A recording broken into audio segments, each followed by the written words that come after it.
안녕하십니까.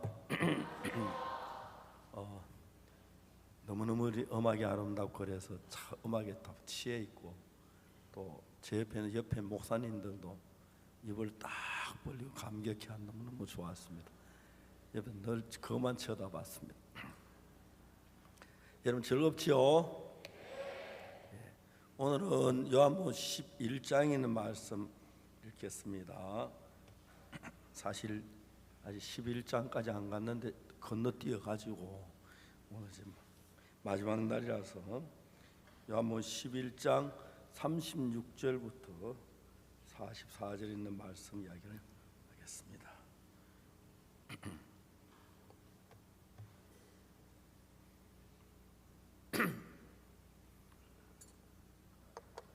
요한복음 11장 36절 찾으셨으면 제가 읽겠습니다. 이에 유대인들이 말하되 보라 그를 어떻게 사랑하였는가 하며 그 중에 어떤 이는 말하되 소경의 눈을 뜨게 한 이 사람이 그 사람은 죽지 않게 할 수 없었더냐 하더라. 이에 예수께서 다시 속으로 통분히 여기시며 무덤에 가시니 무덤이 구우리라 돌로 막았거늘 예수께서 가라사대 돌을 옮겨 놓아라 하시니 그 죽은 자의 누이 마다가 가로되 주여 죽은 지가 나흘이 되었으면 벌써 냄새가 나나이다. 예수께서 가라사대 내 말이 네가 믿으면 하나님의 영광을 보리라 하지 아니했냐 하신대 돌을 옮겨 놓으니 예수께 눈을 들어 우르르 보시고 가라사대 아버지 내 말을 들으신 것을 감사하나이다. 항상 내 말을 들으시는 줄을 알았나이다. 그러나 이 말씀 하옵는 것 둘러선 무리를 위함이니 곧 아버지께 나를 보내신 것으로 믿게 하려 함이니이다. 이 말씀을 아주 큰 소리로 나사로야 나오라 부르시니 죽은 자가 수족을 배로 동인 채로 나오는데 그 얼굴은 수건에 쌓였더라. 예수께서 가라사대 풀어놓아 다니게 하라 하시니라. 거기까지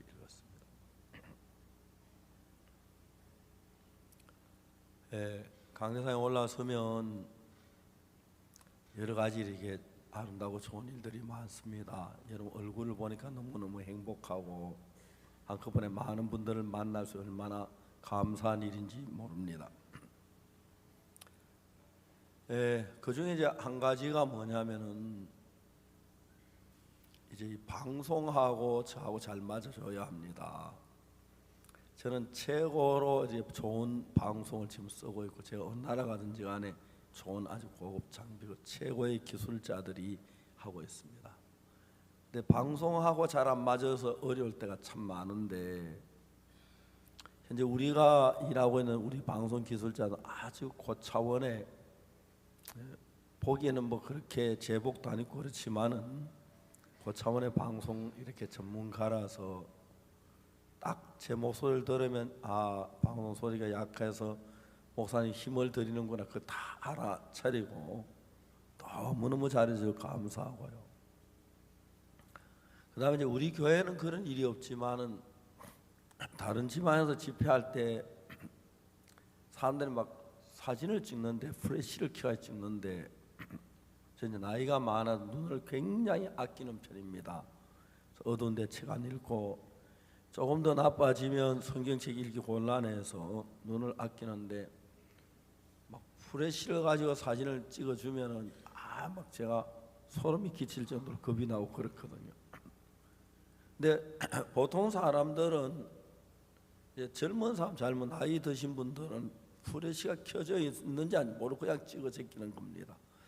때로 이제 부탁할 때도 있는데 하여튼 여기 와서 한 사람도 플래시 켜서 사진 안 찍어줘서 너무 고맙고 또 여러분들이 이렇게 많은 분들이 오셔서 이야기를 들어주셔서 너무 감사합니다. 그래서 오늘은 제일 좋은 이야기를 해야겠다고 생각을 했습니다. 그래서 어떤 이야기가 제일 좋을까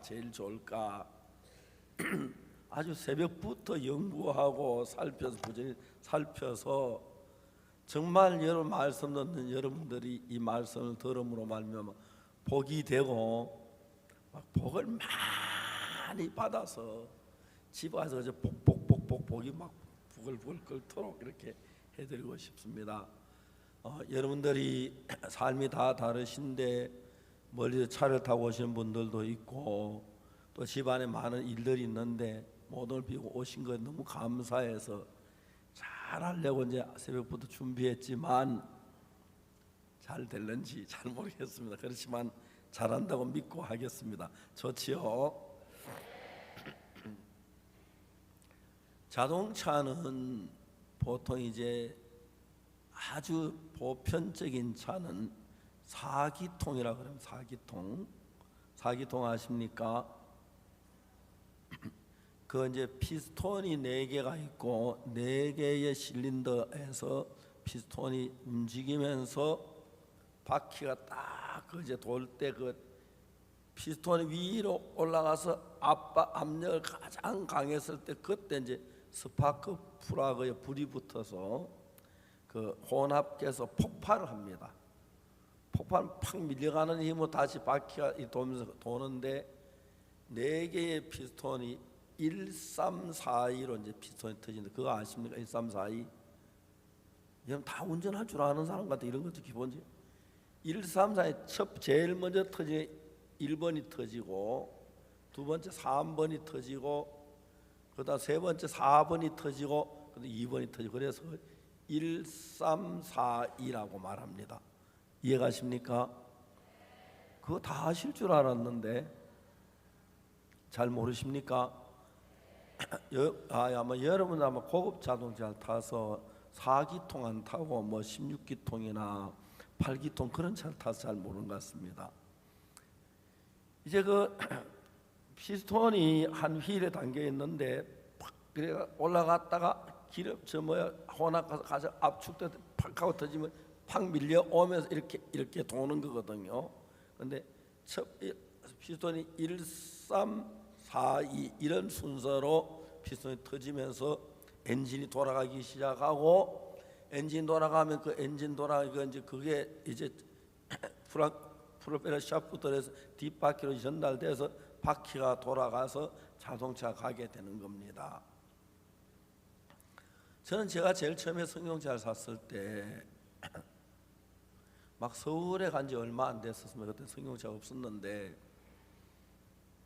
그때 제 동서가 있는데 제 동서 동생 되는 분이 지하철 공사장에 일을 했어요. 그때는 막 폰이 차만은 굉장히 좋은 시대였는데 그분이 폰이 새 차를 다 샀어요.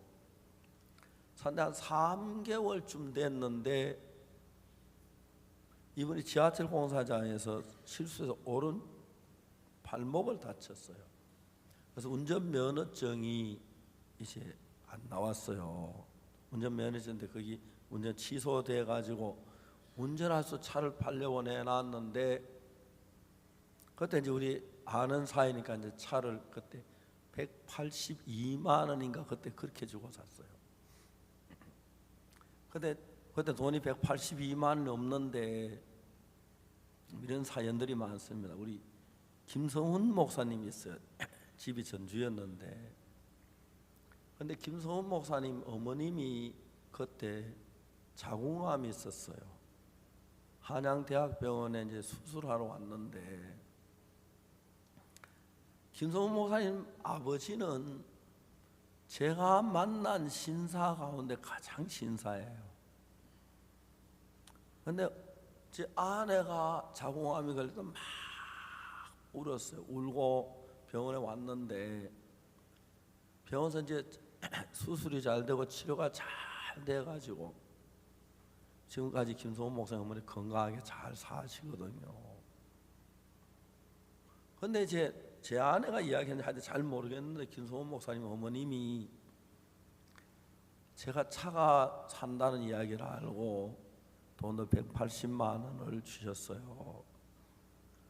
그래서 처음으로 그 막 제 동생이 차를 폰을 얼마나 꾸며놨는지 막 꾸몄는데 그때 저희들 살고 있는 집에 주차장에 길에다 차를 세웠는데 밤마다 차 쳐다보느라고 정신이 없고 그랬어요. 저희들 그 집에서 교회까지 거리가 한 1km쯤 됐는데 교회에서 이제 차를 타고 이제 은숙이 영국일 뒤에 태워가지고 올 때마다 차가 싸늘해요.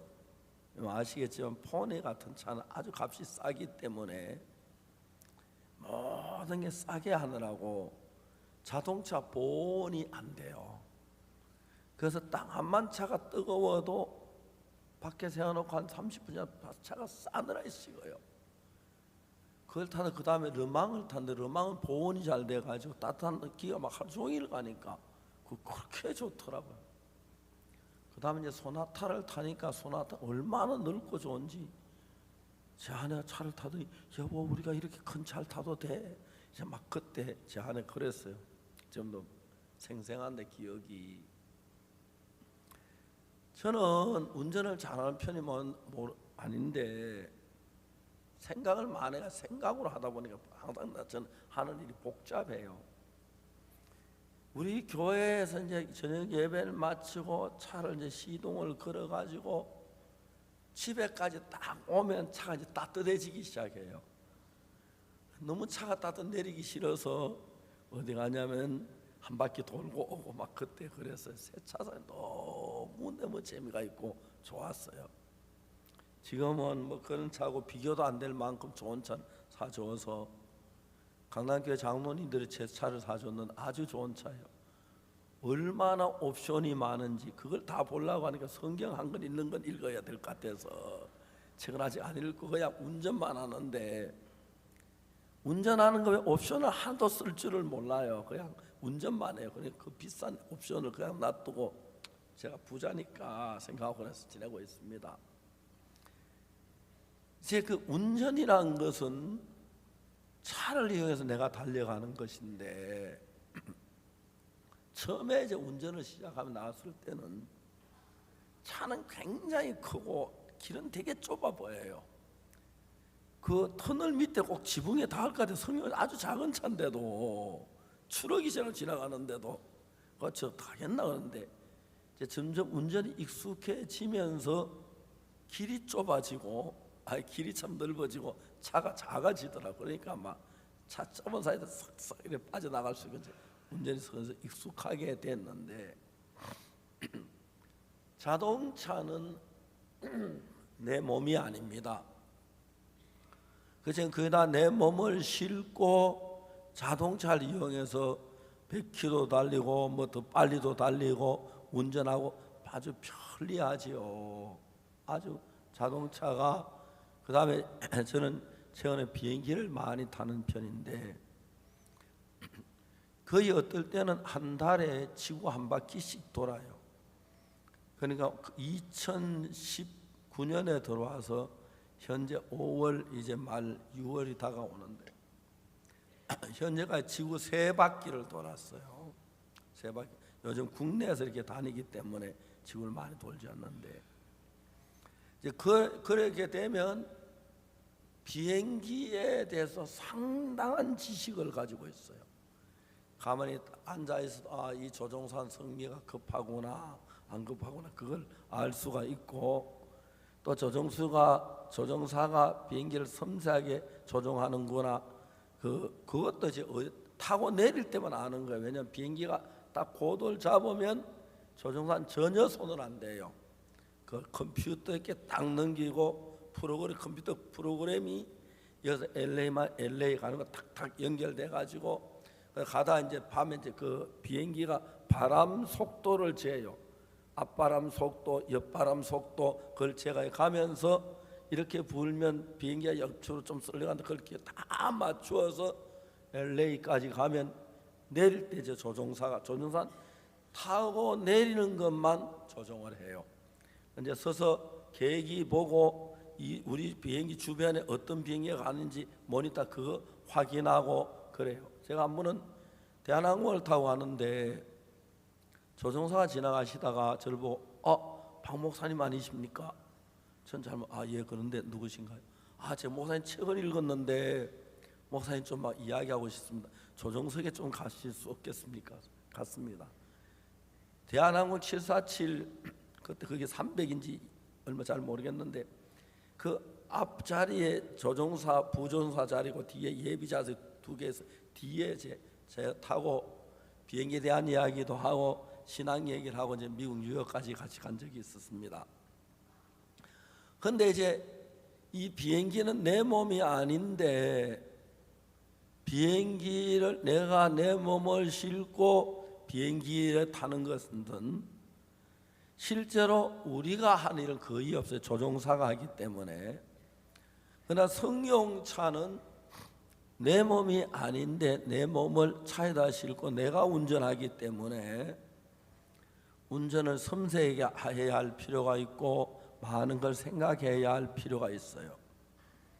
그래서 이제 여러분들이 처음에 운전이 어느 정도 다 거의 대부분 뭐 어린아이들 외에 나이 많은 분은 거의 다 운전하시는 분인데 운전이 익숙해지면 그 다음에 어떤 일이 일어나냐면은 처음에는 기어를 넣고 기어 뭐 1단 넣고 2단 넣고 요즘은 그렇게 안 하셔요. 요즘 차가 다 좋아서요.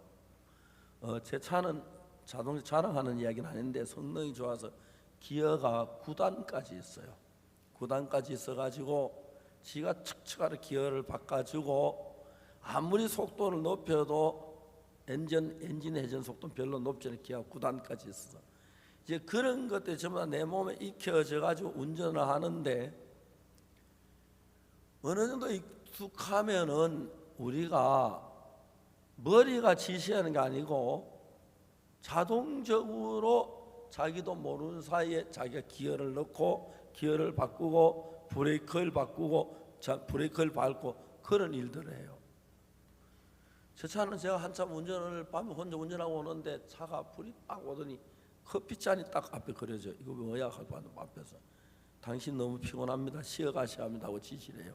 그러더니 차에서 막 그 쉬란 표시가 막 와서 좀 그냥 가 하니까 쉬어가라고 그래서 할 수 없이 휴게소 쉬어가고 그랬습니다. 이제 저희들이 차는 거의 몸의 한 부분인데 이제 내가 차를 타고 다니는 시간이 많으면 제가 이제 그 자동차를 우리 목회자들이 교회에서 아닌 사람이 제 운전을 맡겨줬는데 제가 목회자를 하기로 고집한 것이 저는 이제 시간을 많이 이제 절약해야 하기 때문에 1년에 자동차 안에 있는 시간이 700시간이에요. 700시간이면 하루에 2시간 정도 자동차 안에 있다고 봐야 돼요. 그건 이제 어떻게 계산하냐면 1년 동안 쓰는 속도, 거리하고 평균 속도를 내면 몇 킬로가 나오고, 그러니까 1년에 그 속도를 예를 들어 몇 킬로를 달리는데 그 몇 시간이거든. 그래서 계산이 700시간인데 제가 700시간이면 하루에 자동차 안에 있는 시간이 2시간이에요. 그래 하루에 24시간 가운데 2시간을 자동차 안에 있는데 이 자동차 안에 있는 시간이 하루에 나에게 12분의 1이 하루에 자동차 안에 있는 시간이니까 자동차 안에서도 일을 해야겠다는 생각이 들어서 이제 제일 처음 박영주 목사를 불러가지고 영주 제가 조카라서 공수한 거지만 보냈더니 영주야 하고 이름도 부르고 내가 그러는데 운전을 같이 하자고 그랬습니다. 근데 그러면서 이제 자동차하고 나하고 원리를 정확히 알고 하면은 자동차 훨씬 내 몸과 다름없이 쓸 수가 있는 거예요. 이제 그것하고 우리가 인생을 살 때 차를 타고 다닐 때하고 걸어 다닐 때하고 비교해 보면은 거의 제가 사는 삶에 차가 없이 이런 일을 한다는 거의 불가능합니다. 예를 들어 말하자면 비행기 없이 아주 불가능하기 때문에 어차피 비행기가 비싸 비행기 표를 사야 하고 차를 타야 돼요. 만약 내가 차가 없다면 비행기가 없다면은 외국에 가서 집회하거나 그런 거의 불가능했을 거예요. 비행기가 있었기 때문에 바울이 지중해를 지나는데 14일 걸리는데 저는 비행기 타고 지중해 걸리는 1시간 채 안 걸리거든요. 그래 편리하게 바울은 이스라엘에 출발해가지고 예루살렘 출발해서 로마까지 가는데 거의 많은 세월이 흘렀는데 전 비행기 타고 가면 금방 갈 수가 있는 그렇기 때문에 이제 현대와 전 세계 선교하고 복음을 전하기는 비행기를 타야 하고 비행기를 상대를 잘 알아야 하고 비행기도 많은 걸 알게도 지식도 많이 갖게 됐어요. 새로 나오는 신종 비행기는 A380 같은 비행기는 아주 비행기가 커요. 그리고 급할 때 저들이 한 번씩 타는 비행기는 전세 비행기를 타는데 그 전세 비행기는 비행기가 조그만한데 보통 우리 비행기가 타는 높이가 보통 12,000m의 속도의 보통 높이에서 비행기가 나르는데 그 비행기는 작은 비행기가 내가 계기를 못 봐요. 얼마인지 모르지만 현재 우리가 타는 비행기보다 배는 더 높이 올라가는 것 같아요. 배를 더 올라가면 어떤 일이냐면 공기가 아주 적어집니다. 그런데 12,000m 한 3만 m 정도 올라간다면 거의 대기권에 가깝지는 않지만 거의 가까이 되는데 공기가 아주 희박하기 때문에 비행기가 공기가 마찰을 거의 안 느낍니다. 그래서 그 비행기를 제가 그 케냐에서 어디죠? 거의 한 4시간 20분 걸리는 거리를 가는 보통 비행기는 그 비행기는 2시간 20분 만에 갔어요. 얼마나 빨리. 그때 이제 제가 말라위 대통령을 만나고 회의하고 일이 너무 많고 저녁에 또 와서 설교를 해야 하기 때문에 시간이 없어 그 비행기를 이제 대지를 8인승을 같이 타고 우리 8명 같이 갔는데 굉장히 빨라요. 그리고 비행기가 속도를 잘 모르겠지만은 그냥 방 안에 앉아 있는 것처럼 전혀 흔들림이 없고 아주 고요해요. 이건 이제 고도를 높이면 높일수록 그 공기 마찰이 적기 때문에 그래요. 자, 제가 왜 이런 얘기를 하냐면은 어차피 예수님을 믿으면 하나님 관계를 갖지 않고 지날 수는 없어요. 그럼 하나님하고 나의 관계를 정확하게 알고 계획을 하면 가장 중요한 건 하나님하고 나하고 한 마음이 돼요. 한 마음이 되면은 그 다음부터 내가 원하는 거 하나님 다 해줘요. 근데 내가 믿음으로 기도하고 그러면 안 되는 게 없어요. 모든 일을 도와줘요. 전 1962년도 구원을 받고 성경 읽기 시작했습니다. 자주 성경 한 30분쯤 읽었을 때 성경 전체의 윤곽을 알게 되고 그 다음에 이제 성경 자체 속에 흐르는 하나님의 마음을 정확히 알게 됐습니다. 그러기 전에 저는 제가 인생을 다 실패를 했기 때문에 내 생각을 따라가면 나는 망한다는 걸 정확히 알았기 때문에 제가 신앙생활은 나를 믿는 그 마음을 깨트린 나를 믿는 마음을 버린 상태에서 내가 하나님의 마음과 마음을 같이 굉장히 좋아졌어요. 종종 목회자들이 사역하면 굉장히 어렵게 일을 하는데 그 원인은 뭐냐면은 내가 가지고 내 기본을 부서뜨리지 아니하고 하나님과 마음을 같이 한다는 절대로 불가능해요. 그래서 여러분들이 기본적으로 내가 있는 모든 생각은 사탄이 주는 생각이 많고 틀렸다는 걸 알고 마음을 딱 부서뜨리면 내 기본 생각이 맞더라면 하나님과 마음을 같이 하게 되고 하나님과 나와 마음이 하나 같이 됐을 때 그때 하나님이 일하는 것은 굉장히 놀라요. 모든 일을 해요. 내가 여러분 기가 아프도록 하는 게 최요한 이야기인데 최요한이가 정갈에 쏘여서 독이 심장까지 갔어요. 그 혈압이 떨어지는 거의 죽어가는데 그때 이제 최요한이가 정갈에서 혈압이 떨어져 죽어가는데 그때 최요한이 혈압이 20이었고 체온이 17도였어요. 근데 지금 맥이 뛰긴 뛰도 이 사람 거의 죽은 거나 다름이 없었어요. 근데 제가 이제 그 라이베리아에서 지역 장인한테 전화했어요. 막 엉엉 목사님 최요한이가 죽어가요. 이 사람아 좀 차분하게 이야기를 좀 해. 울지 말고 해. 목사님 하면서 막 주 요한이가 정할 소에 죽어가고 있다는 거예요. 의사는 길가에 2-3시간 더 못 간다는 거예요. 그 이야기 들었어요. 제가 문혜진이가 가나에서 허리를 다쳤을 때 문혜진이 구출하기 위해서 아랍에미레이트하고 막 싸우고 그 다음에 루프타 환자하고 이야기해서 정말 그 문혜진을 독일로까지 그 앉지 못하는 사람은 이제 비행기 침대를 만들고 싣고 와서 이제 독일에 수술할 그 과정들을 지금도 막 생생하게 알거든요. 근데 문혜진이가 허리를 다쳐 척추가 1번뼈가 부러져서 신경이 두절돼서 한평생 걸을 수 없다는 그 위치에 됐는데, 제가 이제 부모님한테 제일 먼저 이야기를 해야 돼요. 형제자매들이 이거 찾아가서 얘기를 해야 하는 부모님들이 막 화내고 그러면 어떡할 막 그러더라고요. 그래, 그게 내가 전화하겠다고 전화를 했어요. 문혜진이 엄마세요? 예, 저 박옥수 목사입니다. 예. 죄송한 이야기를 드려야 하는데 혜진이가 가나에서 높은 데 떨어졌어요. 척추 1번뼈가 부러졌어요.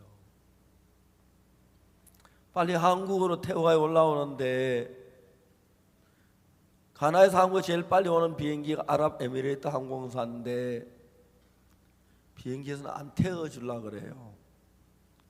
우리가 사정을 했거든. 그런데 환자가 의자에 앉을 수 있느냐, 앉지 못하면 그러면 못 태운다. 단가 만들어가지고 복도에 우리 규정은 절대 없다. 그 아랍에미레이트에서 사냥 안 되고 바로 이제 제 루프트 환자였는데, 루프트 환자는 가나에서 한국으로 바로 오는 게 아니고 독일 프랑크푸르트를 거쳐서 와야 돼요. 루프트 환자에서 전화를 했더니 내일 태워다 주겠다는 거예요. 왜 오늘 안 됩니까? 하니까 독일에서 이미 가나로 가는 비행기가 출발을 했다. 그 출발하기 전에 얘기해야 갈 때 침대를 싣고 가서 의자 14개를 뜯어내고 거기다 침대를 장착하고 그래 와야 하기 때문에 오늘은 내일 해주겠다. 그 연락을 받아. 문혜진 엄마한테 그래서 지금 내일쯤 비행기 타고 독일로 갈 것 같아요. 문혜진 자매 엄마가 막 울면서 막 소리 우는 게 아니고 너무 차분하게, 목사님 아무래도 목사님이 나보다 더 나을 것 같습니다. 모든 문제 목사님이 알아서 나한테 묻지 말고 목사님 딸처럼 해주세요. 너무 고마워. 막 엄마가 울고 막 이제 한편은 걷지도 못한다고 하는데 울 줄 알았는데, 그래서 제가 바로 독일에는 근호선 목사한테 전화를 했어요. 전화는 자네 어디 있느냐 물어보니까 게팅겐에 있대요. 왜 게팅겐에 있어? 프랑크푸르트에 안 있고 여기 뭐 행사가 있어 왔다며. 그래. 지금 빨리 프랑크푸르트에 가서 이제 그 독일 형제자매 다 모아가지고 독일 프랑크푸르트 시내에서 척추 수술 제일 잘하는 병원을 알아내라. 그래가지고 우리가 비행장에다 앰뷸런스를 대기시켜라. 그리고 우리가 가나에서 찍은 엑스레이하고 문서를 다 보낼 테니까 바로 엑스레이 가서 찍지 말고 그 사진 보고 바로 수술에 들어가도록 해라. 비행기가 딱 내리면 아무도 못 내리게 하고 혜진이 먼저 앰뷸런스 태워가지고 그래서 수술해라. 그렇게 하고 난 뒤에 이제 혜진이 엄마를 그 프랑크푸르트로 보냈어요. 이제 그런 이제 막 어려운 일들이 일어나는데, 이제 그런 어려운 일들이 일어날 때 이제 우리 힘으로 전혀 불가능한데 내 마음에 하나님을 믿는 마음이 있어야 하는 거거든요.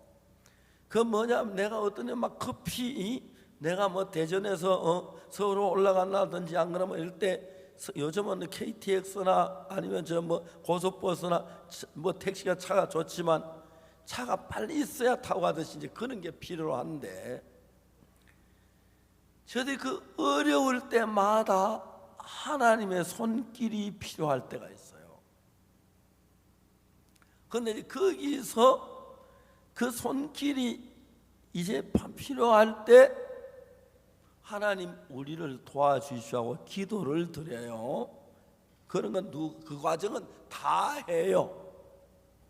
근데 그 과정에 기도를 드리고 난 뒤에 하나님이 이 문제를 해결해 주겠다는 마음이 있으면 내 마음이 안심이 되고 평안해요. 근데 이제 하나님이 해결하지 안 될 것 같은 이제 이야기하고 될 것 같은 내 마음에 막 그래서 갈등을 일으키게 되는데,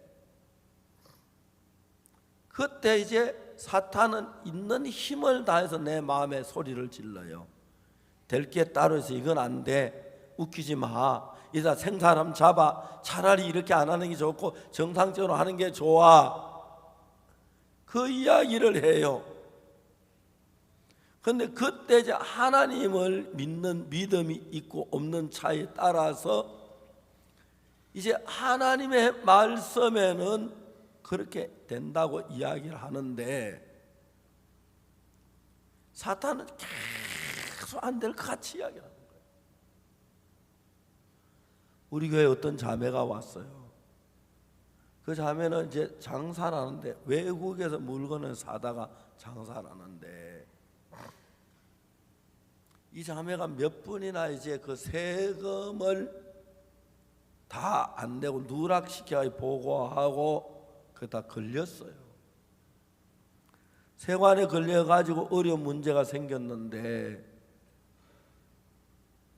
그 자매가 저한테 찾아와서 그 어려운 일을 이야기하면서 목사님 어떻게 했으면 좋겠느냐고 저한테 질문을 했어요.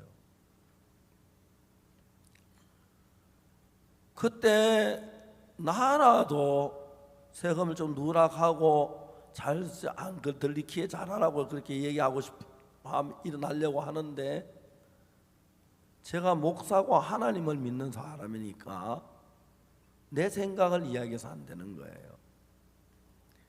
이 자매가 장사라는 자매인데 하나님의 은총 있고 하나님 믿는 마음을 가졌다면 하나님이 거짓말하는 걸 기뻐하지 아니하시니까 정직하게 이야기를 해야겠다는 생각이 들었어요. 제가 이제 그럴 때마다 나도 인간인데 그 세금을 다 내면 너무나 어렵겠다, 좀 적게 내서 좋겠다, 그런 방법을 쓰고 싶은 마음이 드는데, 내가 목사인데 하나님의 말씀을 거스려가며 하라고 하고 싶은 마음이 없었어요. 두 번째로 하나님의 믿음으로 하면 복을 주신다는 마음이 들었어요. 자매에게 얘기, 자매야, 내 이야기를 들어라.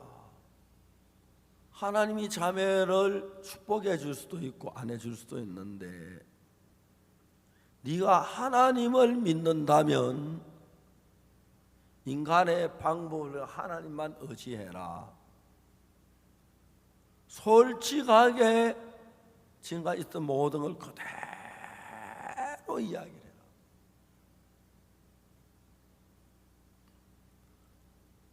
자매는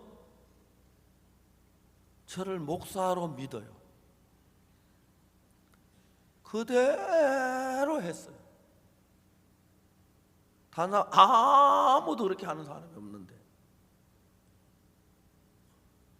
근데 그렇게 하니까 이제 세관에서 벌금 물리고 추징금 물리고 해서 다 합하니까 벌금이 7억이 나와서 조그마한 가게에서. 저도 막 가슴이 덜컥 내려앉더라고요. 내가 볼 때 한평생에도 그 장사회가 추력 다 못 갚을 것 같은 거예요. 근데 이제 너무 신기한 것은 자매는 너무 평안해하는 거예요. 너무 행복하다. 이런 목사님이 계셔서 그 내가 목사님 말을 듣고 이렇게 하나님 말씀 따라 할 수 너무 행복하다 하는 마음을 갖는 거예요. 현재 몇 년 됐는데 분납하기로 돈이 너무 많아서 해서 냈는데 아직도 7억을 다 못 갚았어요. 근데 자매가 굉장히 어려워 고통스러워할 줄 알았는데 그런 장사하는 사람 가운데 이 자매만 그렇게 해요. 거기에 정확하게 세금을 내고. 그러니까 이 자매를 모르는 사람이 아무도 그 업계에서 얼마 지난 뒤에 큰 기업들이 이 자매는 믿을 만한 사람이란 거죠. 믿을 만한 사람, 속에 믿을 만한 사람이니까 큰 기업과 같이 일을 하게 된 거예요. 그래 회사가 뭐 금방 상상할 수 없이 큰 회사가 됐어. 지금 그때는 뭐 자기 혼자 한 사람 한두 명 데리고 외래 했는데 종업원들 많은 사람을 거느리고 규모가 커지고 수입이 많아지니까 지금도 벌금은 다 못 갚으면 몇 년 나누어서 갚는 거니까. 이 자매가 감정이 너무 귀한 거예요. 제가 하나님의 사람들하고 세상 사람들하고 그게 다른 거예요. 이제 우리가 어떤 일을 할 때 사단이 우리에게 잔꾀를 주어가지고 막 이래 하면 돈을 벌고 그런 마음을 막 일으켜요. 제가 통신훈련소에서 군생활을 3년 동안 했는데 그때 제가 통신훈련소에 있을 때 제가 고시과에 근무를 했어요. 물론 그런 모든 걸 장교들이 하지만 전부 우리 이제 병사들이 다 처리하는데 우리 통신부대는 매주에 3개 클래스가 정기적으로 졸업을 하고 어떨 때는 4개 클래스, 5개 클래스가 졸업을 해요. 통신훈련소를 마치고 다른 부대한테 좋은 부대 가려고 할 때 다 좋은 부대 가고 싶어 해요. 남은 생활 군생활 하니까. 우리 훈련소장이 무슨 계획을 세우면 1등에서 5등까지 한 사람들은 자기 원하는 자가 부대 가도록 그렇게 법을 만들었어요. 그럼 매주 토요일에 육군본부에서 우리 부대에 연락이 와요. 이번에 ROC 몇 기 몇 명 가운데서 몇 명은 어디로 몇 명은 어디로 몇 명 쫙 그게 내려와요.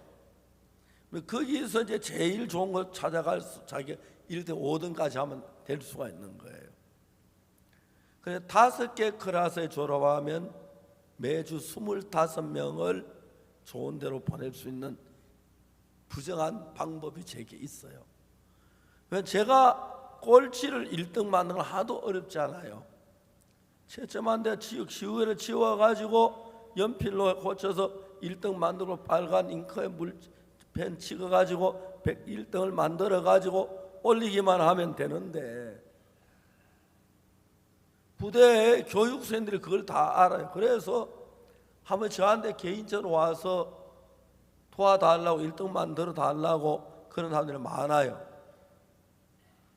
제가 그 통신훈련소에서 근무하면서 계산해 보니까 1900 그때가 66년도인데 68년도 제대를 했는데 제대할 때가 제가 돈을 잘 벌면 그 당시 돈으로 1억 정도의 돈을 벌어서 나올 수가 있겠더라고요. 근데 저는 하나님을 믿는 사람이니까 내가 100억을 가져도 하나님을 섭섭하게 하고 내게 유익될 게 없다고 생각해서 한 번도 하나님 보는 앞에서 부정한 방법을 하지 않았어요. 그리고 교육생들이 와서 노골적으로 저한테 와서 부탁을 하고 돈을 주려고 하고 그런 사람이 있었어요. 한번 우리 부대에 이제 교관 대위가 와서 야 박옥수 목사, 박옥수 상병 아르시 몇 번 1등 만들어 하고 말을 해요. 저 웃으면서 대위님 저 그렇게 못합니다. 그 사람 해 이 새끼야 그래요. 대위님이 하시죠. 너 죽으려고 한장했어? 대위님 그러지 마십시오. 내가 이거 교수 부장한테 보고하면 대위님 한편 군생활 어려워집니다. 나 절대 보고 안 합니다. 대위님 어렵게 안 할 테니까요. 대위님도 그렇게 하지 마십시오. 이 자식이 진짜 대위님 나 예수 믿는 거 아시죠? 내 동생이 와도 나 그래 못 해줍니다. 한 번도 그렇게 안 했습니다. 저 못합니다. 이 새끼가 죽으려고 한장을 했어. 이제 사실 우리는 직급이 개그원 납치 직급이 우리 법무요원이니까 함부로 하진 못해요. 제가 1,000억을 가져도 예수님 수수하게 하고 유익될 게 하나도 없어요. 제가 그렇게 살아온 것이 재판을 받는데 굉장히 좋았어요. 만약 손끝만큼도 부정이 있었더라면 그 자매가 속이고 앞으로 잘할 수 있는데 제가 목사라고 제 얘기를 듣고 다 그대로 했어요. 벌금이 7억 떨어졌을 때 하늘이 노랗겠죠. 하면 아니요, 나 하나님 따르고 싶어요. 나 하나님 말씀대로 살고 싶어요. 하나님 섭섭하게 하기 싫어요. 그래서 이제 내가 걱정이 되는 거예요. 이해가죠? 내가 말 듣고 7억이 떨어졌는데 내가 7억 갚아 줄 능력도 없고 어려운데 자매가 한 번씩 와요. 어떤 기업에서 큰 백화점에 이번에 일을 하는데 자기 같이 들어가자고 그런대요. 거기 가니까요, 목사님 돈 막 너무 잘 팔리게 돈을 무지무지 벌어요. 하여튼 하나님을 이 자매는 믿어요.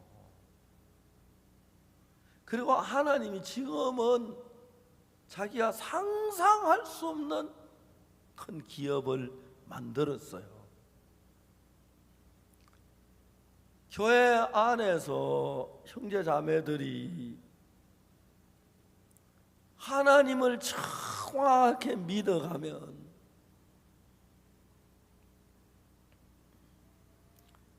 만일 여러분이 하나님과 한 마음이 됐다고 생각을 해봐요. 저는 사도행 13장 22절 읽다가 내가 이새의 아들 다윗을 만나니 내 마음에 합한 사람이라 내 뜻을 다 이루게 하리라. 하나님은 이스라엘에 수많은 사람이 있었지만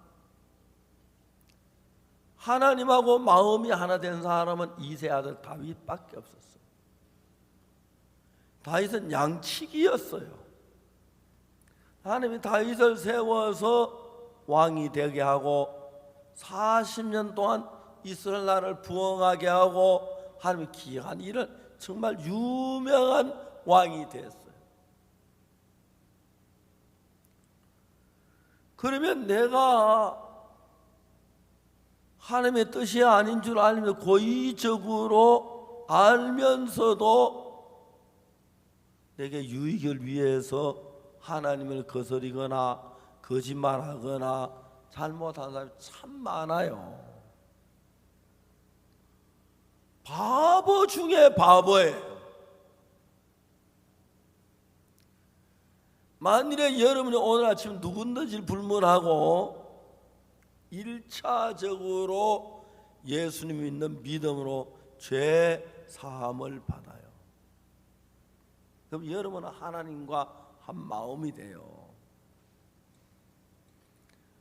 그리고 그 다음에 어떤 일을 해갈 때 조금만 속이면, 내 양심이 조금만 눈을 감아주면 무지막지한 돈을 벌 수 있는 그런 일이 있다고 했을 때, 사람들은 돈에 욕망이 많고, 근데 욕망이면 쉽게 그런데 빠져들어가요. 저는 제가 군대에서 3년 동안 살면서 압곡도에 나를 지켜주신 하나님, 장마에 도우신 하나님, 군대에서 지켜주신 하나님, 그 하나님은 뭘 하고도 바꿀 수가 없는 거예요. 명예나 권세나 재물이나. 왜 하나님을 섭섭하게 해야 하지? 왜 하나님이 싫어하는 일을 해야 하지? 왜 거룩하신 하나님하고 다른 마음을 갖게 되지? 너무너무 바보스러운 일이에요. 바보스러워. 하나님이 제가 일하는 동안에 딸을 낳고 아들을 낳았는데, 어느 날 내가 마음에 생각해, 하나님, 우리 은숙이 영국이 내가 키우는 거다고 하나님 키우는 누가 더 잘 키우겠습니까? 난 아버지 사표 냅니다. 하나님이 우리 은숙이 영국이 키워주십시오. 우리 딸하고 아들이 자라서 일을 하는데 하나님이 섬세하게 우리 딸과 아들을 지키고 이끌어가는 걸 정확하게 볼 수가 있어요. 제가 나이가 많아졌는데 앞으로 얼마나 더 단에 올라올 수 있을는지 모르겠지만, 아마 한국에서 내 나이 때 강대라서 이야기하는 사람 그렇게 많지 않을 것 같아요.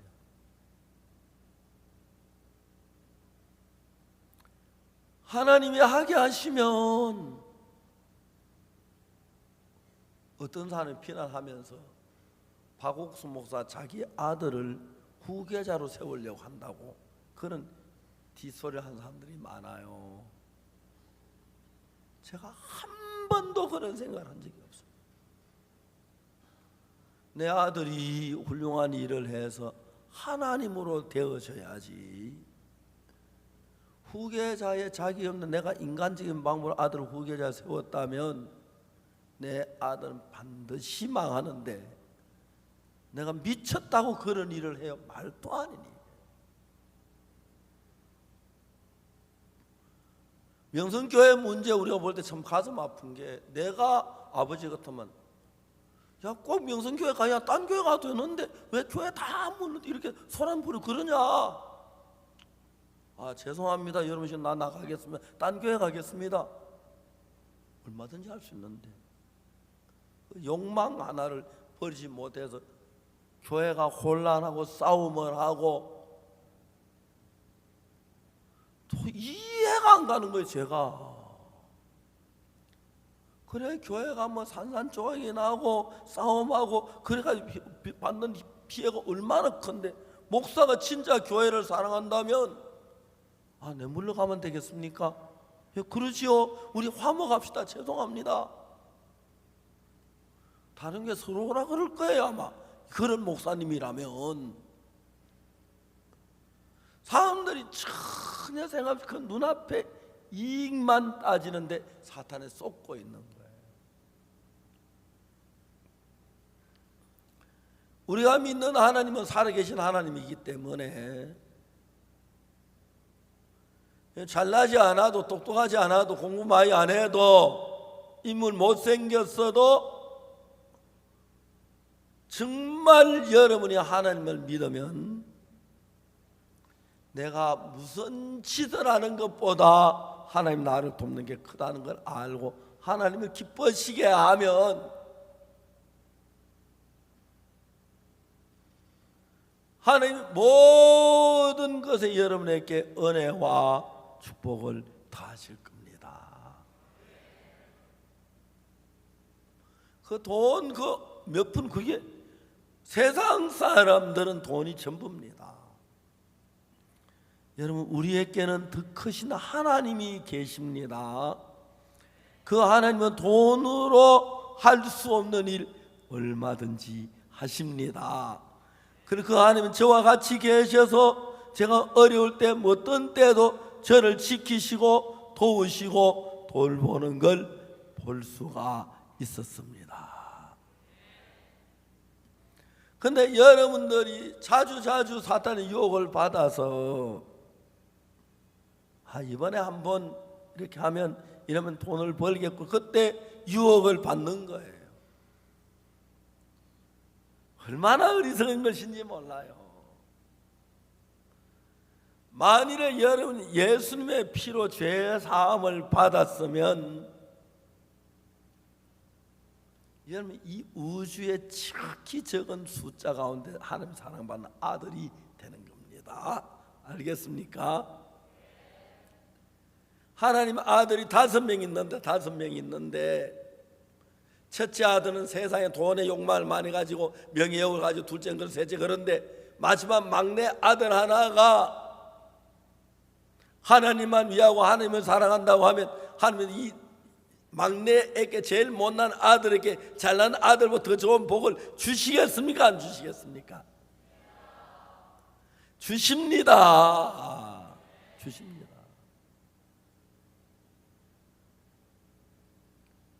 저는 어릴 때 어렵게 살았기 때문에 거의 돈을 안 쓰고 살아요. 저는 30년 전이나 20년 전에 지금이나 돈 쓰는 방법이 똑같아요. 내가 행령했다 너무 참 웃기는 이야기예요. 생각을 해보면 사람들이 내가 왜 하나님을 섭섭하게 합니까? 내가 왜 하나님 앞에 나쁜 짓을 해서 하나님을 섭섭하게 합니까? 무슨 유익이 있다고? 하나님 앞에서 하나님을 믿읍시다. 자, 우리는 요한복음 11장에서 예수님께서 죽은 나사로를 살리러 오셨어요. 나사로가 살았을 때 예수님 말씀하시기를 나사로가 병드는 걸 보고 누이들이 사람을 선생님 사랑하는 자가 병들었습니다 그랬습니다. 그럼 빨리 와서 고쳐줄 줄 알았어요. 예수님 말씀하시기를 이 병은 죽을 병이 아니요 하나님의 영광을 위한 병이라고 그랬어요. 그래서 그 이야기 듣고 마리아가 오빠가 안 죽을 줄 알았는데 병이 점점 꼴꼴하고 죽어버렸어요. 예수님이 나사로가 죽은 지 나흘이 지난 뒤에 베다니에 왔어요. 마리아는 너무 섭섭한 거예요. 우리 오빠 살았을 때 와서 살려주면 고쳐주면 되는데 죽고 난 뒤에 뭐하러 와 싶어서 예수님 와도 나가지도 않았어요. 그냥 집에 있었어요. 마르다는 좀 이성적인 여자라서 나가서 예수님 맞았어요. 마르다가 예수님 만나 처음에 한 이야기가 선생님이 여기 계셨다면 내 오라비에 죽지 않았겠나이다. 그래서 그 말은 선생님이 안 와서 오빠가 죽었다 그 이야기예요. 왜 오빠가 살을 때 안 오고 죽은 뒤에 뭐 하려고 왔나? 그 섭한 마음을 그렇게 표현한 거예요. 이제 거기서 마리아하고 마르다 이야기하고 생각하고 예수님과 막 부딪히는 거예요. 예수님이 내 오라비가 다시 살리라 그랬어요. 마르다는 그게 안 믿어지는 거예요. 죽어 썩어 냄새가 나는데 어떻게 살아? 마지막 날 부활에 나 살 줄 믿나이다. 예수님 나는 부활의 생명에 나를 믿는 죽어도 살겠고 살아 믿는 영원 죽음을 맛보지 않니 네가 이것을 안 믿느냐? 예, 믿습니다 하면서 할 말이니까 마리아에 가서 선생님 오셔서 널 부르신다 하면서 와서 마리아가 이제 또 예수님 앞에 섰어요. 똑같이 주께서 여기 계실 때는 내 오라비 죽지 않아 했겠나이다. 그 말은 왜 죽고 난 뒤에 뭐하러 왔느냐 그런 뜻이 있어요. 예수님 무덤에 갔어요. 무덤에 돌문이 딱 닫혀 있는데 돌을 옮겨 놓으라 그랬어요. 마르다가 뭐라 주여 죽은 지 나흘이 되어서 그 냄새가 나나이다 그런 거예요. 그러니까 마리아나 마르다가 가진 마음은 병든 오빠를 예수 고칠 수는 있지만 죽어 썩어 냄새난 오빠는 못 살릴 줄로 알고 있는 거지요. 그러니까 그건 뭐냐면은 네 오라비가 살리라고 하는 예수님 마음과 같은 마음으로 예 오빠가 살겠습니까? 고맙습니다. 빨리 살았으면 좋겠어. 그렇게 나갈 텐데 예수님의 말씀 네 오빠가 살리라 했는데 마지막 날 부활이나 살 줄 믿나이다. 그건 사탄이 예수님과 다른 생각을 마리아에게 넣어준 거예요.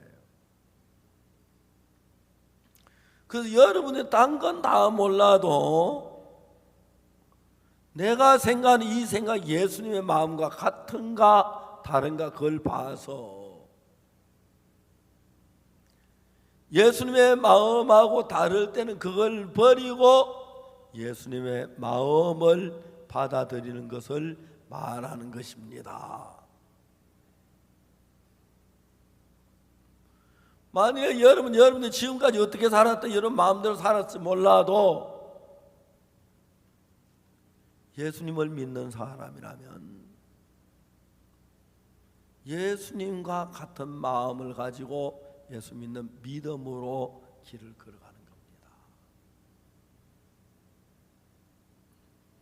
그럼 여러분 여기 아무리 부족한 사람 세계 최고가 됩니다. 그게 이제 중요한, 그게 예수입니다. 예수님 마르다에게 뭐는 내 말이 네가 믿으면 하나님의 영광을 보리라 하지 아니하였느냐 그랬어요. 누가 말했습니까?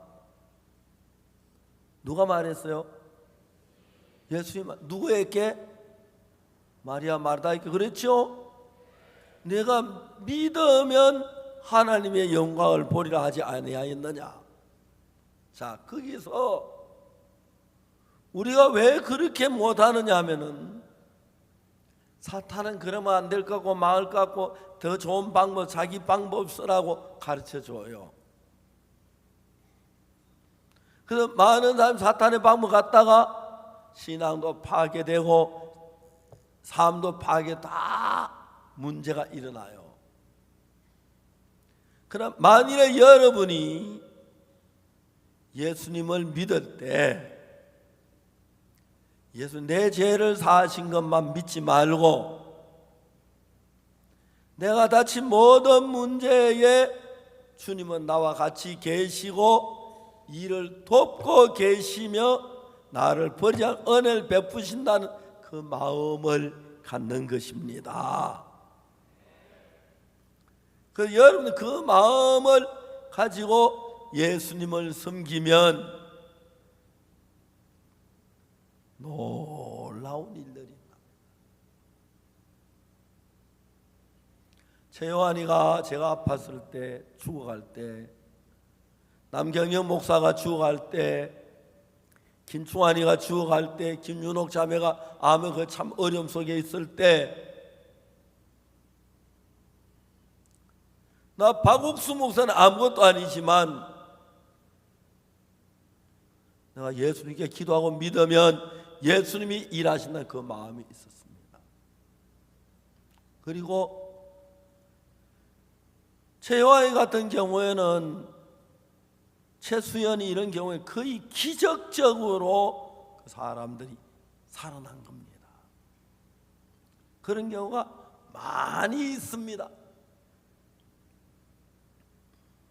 그러니까 이제 어떤 아주 위기에 닥쳤을 때 사탄은 우리 불안한 마음을 저리하면 안 될 것 같고 막 세상 방법을 쓰게 내 방법을 쓰게 방법을 가르쳐 줍니다. 그럼 다 거기 속아 넘어가요. 그러나 정말 여러분들의 지혜보다 예수님을 더 믿느냐? 결론적으로 여러분이 정말 여러분의 방법이나 수단보다 예수님을 더 믿느냐? 그거 하나 배우면 여러분 뭘 해도 예수님 도와서 성공하고 복되고 아름다울 수밖에 없습니다. 최근에 저는 복음을 전하면서 우리가 전하는 이 복음이 성경에 확실하고 하나님이 기뻐하시는 것이라는 걸 정확히 알았습니다. 그 선교학교를 시작하고 전도자를 양성해서 문제가 없는 게 아니고 어려움이 없는 게 아니고 전도자 말 다 잘 듣는 것도 아니고 그래도 복음의 일을 계속해 왔습니다. 제가 위장이 나쁠 때 고쳐주시고 심장 나쁠 때 고쳐주시고 연약할 때마다 지키는 하나님을 경험하고 그 하나님을 믿습니다. 여러분 자주 어떤 일 앞에 하나님 의심하지 않습니까? 자주 어떤 일 앞에 두려워 인간 방법을 쓰지 않습니까? 그 별거 아닌 것 같고 그래 좀 유익될 것처럼 보이지만은 그 자체가 하나님을 믿지 않는 사람들이 하는 행동이기 때문에 하나님께서 여러분 속에 일하는 걸 다 막고 있습니다. 예수님은 나사로를 살리러 왔습니다. 살아서 하면 납니다. 근데 예수님 나사로를 살리기 전에 마리아 마르다 마음에 예수님 믿는 믿음이 죽어 있는 것을 발견합니다. 예수님 내 오라비가 산다 그래도 그걸 믿지 못하고 자기 생각을 가지는 모양을 발견했어요. 예수님 나사로도 살리지만 마르다나 마리아가 자기 판단보다 예수님을 더 믿는 사람이 돼서 자기가 볼 때는 오빠가 죽어 썩어서 못 살아날 것 같지만 예수님이 살아나는 걸로 믿는 그런 사람이 돼 더 가깝게 영적으로 교류하게 되기를 바랬습니다. 예수님 마리아 마르다에게만 그렇게 한 게 아닙니다. 사실 오늘 이 자리에 앉아있는 여러분들 예수님 믿긴 믿습니다. 어떤 경우에 가능하게 보이는 건 믿지만 진짜 안 될 건 안 믿고 있는 마리아와 마르다가 비슷한 사람이 여기에 있을 것입니다. 성경에 이거를 기록한 것은 마리아와 마르다 같은 사람이 있는 걸 보고 올바른 믿음을 갖게 하라고 성경에 이거를 기록한 것인 겁니다. 여러분 지금까지 마리아와 마르다처럼 내가 볼 때 될 만한 건 믿고 안 될 만한 건 안 믿고 그래서 좋습니다. 제가 잊어버리겠습니다. 하나님도 잊어버린다고 합시다. 이제부터 여러분 생각 믿지 말고 하나님의 말씀만 믿으십시오. 여러분 보시기 어떠하든지 그럼 여러분 어떤 일을 하든 무슨 일이 있든지 하나님 여러분 축복하고 성공하도록 이끌어가 주실 걸 믿습니다. 아멘. 그래서 마리아 마르다가 나중에 내 말이 네가 믿으면 하나님의 영광을 보리라 하지 않느냐. 아 내가 이 믿으면 하나님 영광을 보니까 오빠 살아있구나. 문을 열었어요. 돌문을 열었어요. 그때 나사로 살아 나오면서 말할 수 없는 기쁨과 은혜를 얻었습니다. 여러분들이 여러분의 가정에 많은 일에 마리아와 마르다처럼 믿지 않고 주저하고 있는 걸 많이 봐서 하는 이 성경을 통해서 마리아 마르다처럼 그렇게 하지 말고 예수 믿는 사람이 돼서 여러분 마음에 오빠도 살아나고 사업도 살아나고 여러분 자식도 더 잘 살아나고 모든 게 복되고 은혜롭게 되기를 바랍니다. 기도하겠습니다. 거룩하신 하나님 우리 아버지 앞에 감사합니다. 하나님 우리에게 많은 보조 은혜 베푸게 하나님과 우리 마음이 같은 마음이 되기를 원합니다. 우리가 하나님과 다른 마음을 내 육신의 욕망을 따라하는데 하나님 우리를 도우실 수가 없습니다. 마르다와 마리아가 예수님 가깝고 사랑하는 것 같지만 자기 생각에 맞을 때 따르고 맞지 않을 때 따르지는 못했습니다. 그러나 마지막 예수님 말씀을 믿었을 때 오빠가 사는 놀라운 역사가 일어났습니다. 우리에게 크고 적은 모든 문제 예수님으로 아름답게 되고 나사로가 살아나는 큰 역사가 저들 삶 속에도 역사하게 되기를 빕니다. 예수님 이름으로 기도드리옵나이다.